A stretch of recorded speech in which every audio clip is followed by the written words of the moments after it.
All right, I have just got to make this video regarding depression. I just did a post on this earlier today, and I have had an overwhelming amount of feedback already where people are just so thankful, so grateful that we called something out that is so common and um, uh, so much of it goes unspoken. So many people are struggling with depression and they don't even share it. You guys, I don't know a single person in my life that has not experienced depression on some level, in some way, shape, or form in their life. Okay, so let's just call it right out of the gate. Like, this is very common. Depression is common. And just knowing that, you guys, enables you to be set free a little bit. There's a stigma about talking about it. So that cultivates loneliness, which thus cultivates more depression. And the reality is it doesn't need to be that way. It does not need to be that way. We all struggle with it at some point. Now, some people struggle with it on a very severe level, where they have a brain imbalance, a chemical imbalance, and they need support through medication and psychiatric care and all that kind of stuff, right? There's that. And that's real. And people have to deal with that. And that's okay.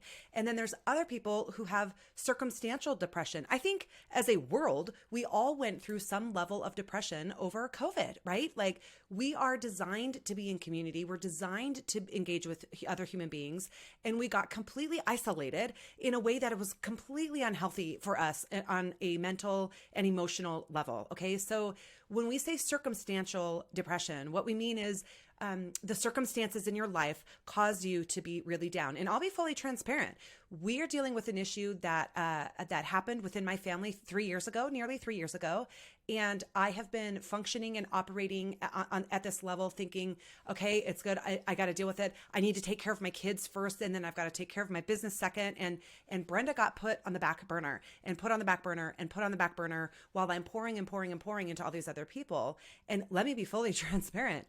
I realized, like, over the last several months, I have been operating out of this low-grade depression about what happened to my children and what they've had to endure and experience, and the level of healing that they've had to go through, and the level of confusion and frustration and anger and hatred that they have for this person who caused some serious issues within our family. And so, like I said, the reality is like that's a circumstantial depression, right? Divorce could be circumstantial depression. I deal with people all the time, and men are most common that go through a divorce and suicide comes to their mind for the first time in their life, and they're confused and they don't understand why they're feeling this way, and they don't know how to get out of it.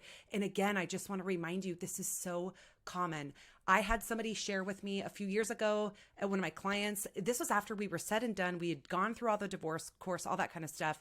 And he had shared, like, a few days prior to meeting me, he was planning his suicide in a way that would cause it to look like it was an accident, his family would be taken care of, and all kinds of, like, he had thought through this, right? So it caused me to get on the phone and talk to several of my clients. And several of my clients said, yes, I absolutely thought about suicide. And you guys, like, I don't think that way, so it's hard for me to get my head around it. But this is extraordinarily common among men. And if you are a man in any kind of high level executive role, the level of, and women too, like, I'm not excluding women, this is men and women, but I was just shocked at the amount of men. It seems to be, my experience has been, it's been more common with men than it is women with my clients. And so if you're in a role of some kind of leadership role where you are operating at full throttle all the time, right? I cannot stress to you enough how important it is for you to take a pill, take a break, process what you need to process for you and your life, and stop ignoring the things that are causing you some depression, that are causing you to feel down, that are causing you to feel frustration and isolation and to be alone. You've got to slow down and take care of yourself. And this is like a stigma. It is perceived as being weak or something along those lines. And listen, I get it because I do it too, right? And it's not that I perceive it as weak in my circumstance, but I feel like as men in particular in high achieving roles, it's perceived as weak. And it's simply not true. Getting vulnerable with yourself. You can only give or get what you have for yourself. Okay. I'm going to say that again. You can only give or get what you have for yourself. If you can't get vulnerable with you, you can't be vulnerable with other people. You can only get vulnerable with you when you're willing to be honest with yourself about what is going on internally. That requires you to slow down, take a breath, take a look at what you're feeling, re-engage with your body, right? We have no clue how much we disassociate our mental capacity and bandwidth with our body. And I hate to break it to y'all, but we carry emotions in our body. That's where disease comes from. Think about when people say, like, I'm just stressed and I'm carrying it in my shoulders, right? You're carrying that emotion in your body and it's causing issues for you. And when they catch up to you and your health has gone to crap, you have nothing in your tank, that's when you have a breakdown. That's when you have a complete breakdown, you're burnout and you can't function anymore. And I just can't plead with you enough. Take care of yourself before that happens. Talk to people about your depression. Talk to people about what's going on in your life. Nobody's life is freaking perfect. Nobody's life is perfect. None. Not a single human being's life is perfect. Okay. And we all have shit. If any of you have seen me speak, you know, I unpack the bag and I unpack the bag according to what I've gone through in my life, but every single human being on the planet has a bag. And this is what we strive to do as a company. As we go into corporations, we deal with executive level people and do coaching for them where it teaches you guys how to deal with your bag. It teaches you how to unpack the things that are in your bag in a safe, emotionally safe space where you can handle it, right? The reason we don't want to address and deal with our trauma is because we don't have the skill set. You're not taught emotional intelligence in school. Most likely your example was your parents, and most likely, hate to say it, 90+% of the parents are dysfunctional in their emotional intelligence. They're not teaching you properly how to handle and manage your emotions. Problem is, 90 to 95% of our decisions are based on emotions. So if you're running a business or you're running a team or you're operating at a high level, and you're not emotionally regulated and you're stuffing all of these things that you're pretending to ignore, I promise you, they're there. They're showing up and they're causing you not to operate at your peak performance. When you learn to unpack these things in your bag, when you learn the skill set to handle and manage whatever emotions come your way, now you're operating in your peak potential. Now you're bringing 100% of you to the table and you're not allowing circumstances, issues, what other people say or do, the team falling apart, the business risk you should have taken, and now you're kicking yourself because you didn't, because it would have been great and somebody's making multi-millions off of it, but you passed and you pulled a blockbuster on Netflix and said no thanks, right? Like it happens. Everybody deals with that. What the difference is of quality leaders and listen, you're a leader if you have any influence over anyone in your life. So this whole myth of, I'm not a leader or I'm not qualified to be a leader, it's just crap. It's a lie. It's not true. Everybody leads other people at some point in their life, period. It just is a non-negotiable. If you're a leader and you're operating in any way, shape, or form at that level, I really beseech you to take time to care for yourself.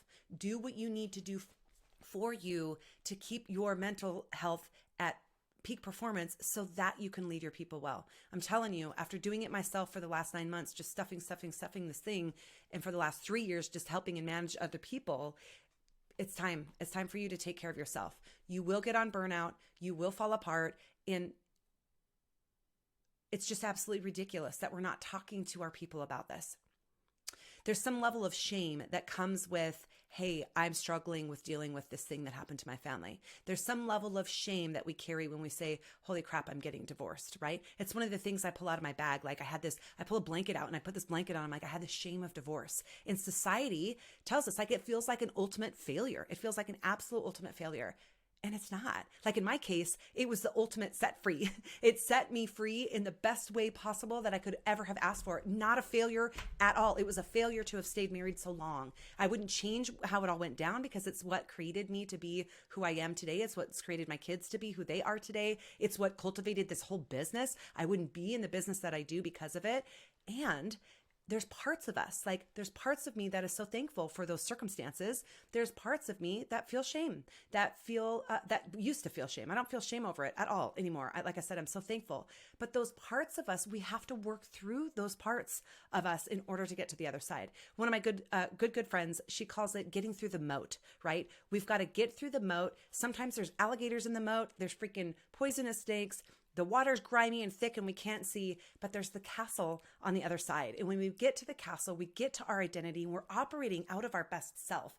That's when we get to give our best gift to the world. So if you're struggling, I just really encourage you, find a close, safe group of people that you can trust, that you can talk to about this. And if you don't have that, start setting the intention to find people that can give you that safety, right? Set the intention. Where focus goes, our life goes, okay? Our brain is a goal achieving machine when emotions are involved. You set the intention and you start to feel what it'll feel like to have a safe group of people to talk to. You start to create that. Your brain's a goal achieving machine, and you're going to start to cultivate that, and you're going to find that within your people, okay?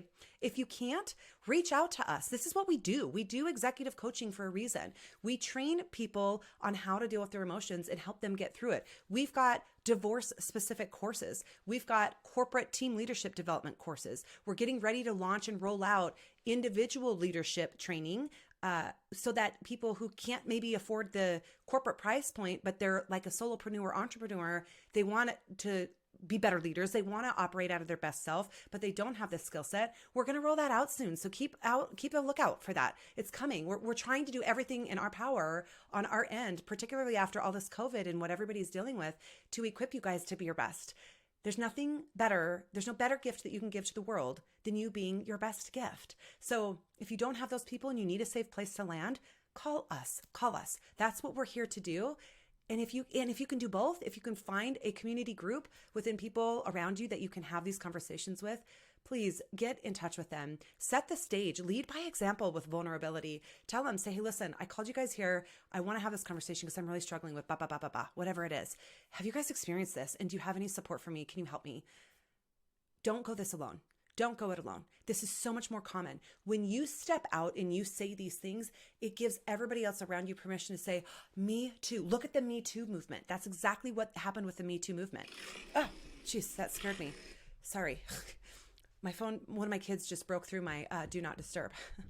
Anyway, the whole point is like I said, find your people, allow yourself to be vulnerable with them, get the help, get the support, and just start talking about it.